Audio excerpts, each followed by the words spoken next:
My name is Emily, and I never thought I would one day sit down and share the most heartbreaking yet empowering story of my life.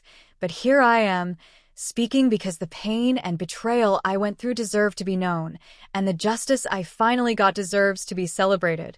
I grew up in a small suburban town in Ohio, in a quiet neighborhood where everyone knew each other, and as a little girl, I always dreamed of fairy tale love, the kind that swept you off your feet and made you feel like you were the most special person in the world.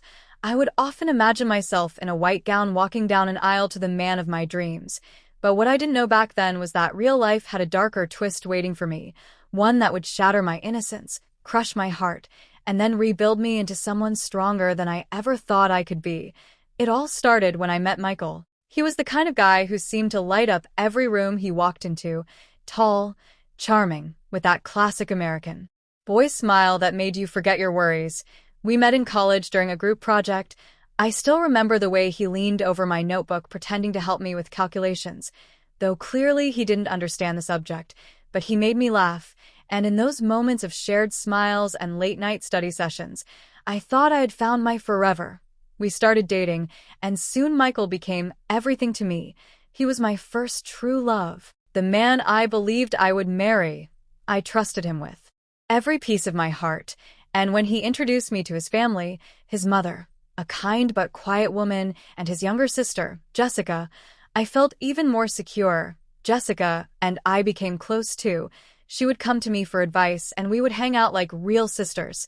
So how could I have known that beneath all those perfect moments, betrayal was slowly brewing?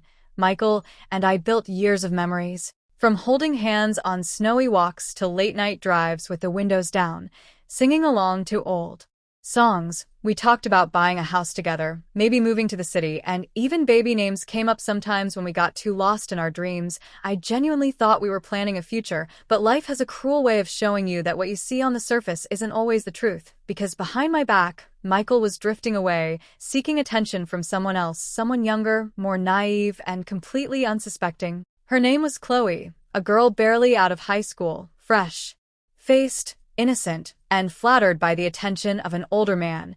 She had no idea at first that she was walking into the middle of a long-term relationship, and I had no idea that the man I trusted was betraying me in the most disgusting way possible. It started with small changes I ignored because I was too blinded by love.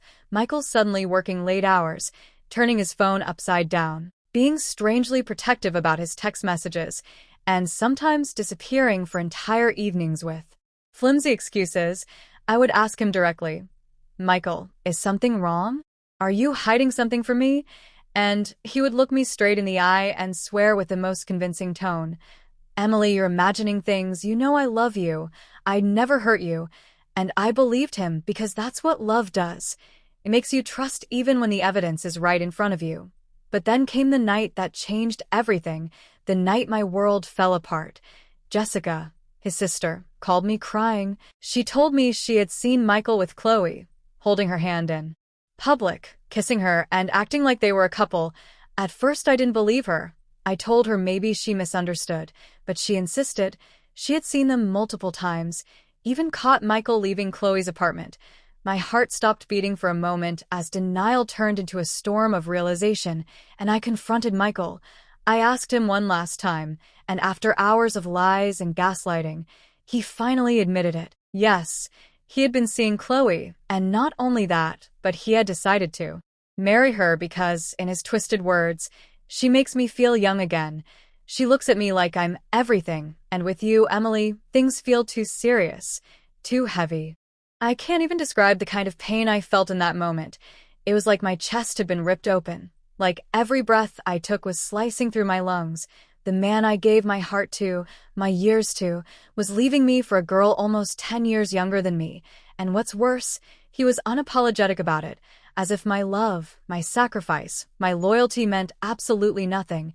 I cried for nights. I stopped eating. I stared at the walls wondering what was wrong with me, why I wasn't enough. Depression swallowed me whole, and I almost gave up on myself. But somewhere deep inside me, a voice started whispering, "Emily, you are not weak, you are not worthless, and one day you will rise from this." And that voice grew louder every day until it turned into fire inside me. and I decided if Michael thought he could throw me away like trash, he was about to see just how wrong he was, because I was going to make sure that the world, and especially Chloe, knew exactly who Michael really was.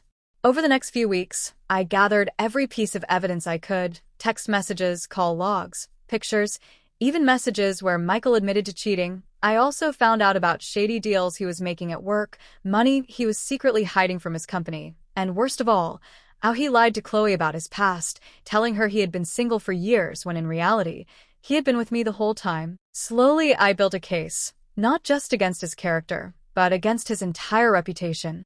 Meanwhile, he was busy planning his wedding to Chloe, inviting friends, family, and coworkers, flaunting his happiness on social media as if I never existed, and that's when I decided that his wedding day, the day he thought would be his happily ever after, would instead be the day his whole life collapsed, because I was going to reveal the truth in front of everyone. The wedding day came. It was a warm summer afternoon. The venue was a grand white chapel decorated with flowers, laughter filled the air. Chloe stood radiant in her gown, so innocent, so unaware. Michael looked smug in his tuxedo, as if he had won some kind of prize, but little did he know, I was there, sitting quietly in the back row, my heart pounding but my resolve stronger than steel. I waited until the ceremony reached the vows, the moment when he looked into Chloe's eyes and promised her forever, and that's when I stood up, my voice trembling at first, but growing stronger with every word. Stop this wedding. Chloe, you deserve to know the truth about the man you're marrying. Gasps echoed through the chapel. Whispers filled the room. Chloe looked confused. Michael's face turned pale, and I pulled out the stack of evidence I had brought with me, reading his texts aloud, showing the pictures, exposing every lie, every betrayal, every disgusting detail. I told everyone how he cheated, how he lied, how he manipulated, and I made sure Chloe understood she was just the latest victim in a cycle of selfishness. Tears rolled down her face as she dropped her bouquet. The guests looked horrified. Michael tried to shout, to stop me, but his own sister Jessica stood up too, supporting me, confirming everything. The room turned into chaos. Chloe's parents dragged her away, shouting at Michael for deceiving her. The priest refused to continue the ceremony, and in that single moment, Michael's perfect image shattered like glass. His reputation destroyed, his wedding ruined, and his lies uncovered. In front of everyone, I walked out of that chapel with my head held high. The weight of years of betrayal finally lifted off my shoulders, and though my heart was still bruised, I felt powerful for the first time in a long time.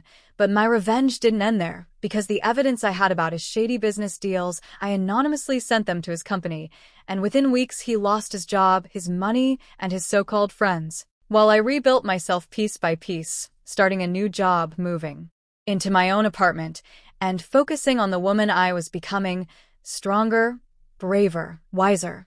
Months later, Chloe reached out to me. She thanked me for saving her from a lifetime of misery.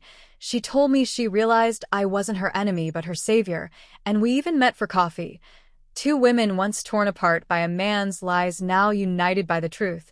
And as for Michael, last I heard, he was alone, broke, and desperate, a shadow of the man he once pretended to be, and that, to me, was justice. So if you're listening to my story, know this: betrayal can break you, but it can also build you into someone unshakable, and revenge isn't always about hurting back. Sometimes it's about standing tall, speaking your truth, and watching karma do the rest, because in the end, I wasn't the one left behind. He was, and I finally became the heroine of my own story.